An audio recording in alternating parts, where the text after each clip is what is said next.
Magandang araw sa inyo mga kaibigan. Itong ating almusalita sa araw na ito, January 17. Ang ebanghelyo natin is Mark 3:1-6.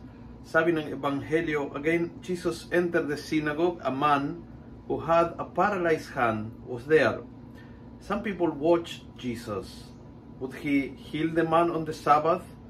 If he did, they could accuse him. Nanonood para hulihin. Nanonood para bantayan ang kanyang pagkakamali. Nanonood para aabangan ang isang mistake na maaaring gamitin nila lawang kay Jesus. What a terrible attitude. Samantalang may mga tao sa sinagoga na nanonood at inaabangan ang milagro. Nanonood para makita kung paanong gumaling ang lalaking ito. Nanonood para masaksihan ang grasya ng Diyos. Same tao, same Jesus, two different points of view sa iisang pangyayari. Ang nag-aabangan ng milagro at ang nag-aabangan ng pagkakamali. Ang nag-aabangan ng grasya at ng naghihintay ng mistake.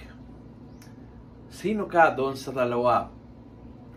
At inaniyahan kita na ngayon, humingi tayo kay Jesus, ikaw at ako, na lagi tayong mabilang sa mga tao na excited, humihinto, tumitingin, nag-aabangan sa mga milagro at grasya ng Diyos.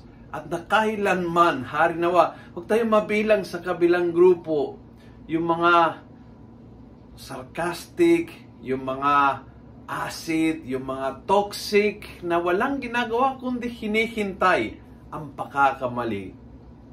Let's ask the Lord to give us the great grace. Kasi grasya ng Diyos ito hindi galing sa sariling lakas nating. Grasya ng Diyos na tumingin sa realidad mula sa kanyang pananaw. Kung nagustuhan mo ang video ito, pass it on. Punuin natin ng good news ang social media at gawin natin viral araw-araw ang salita ng Diyos. And God bless.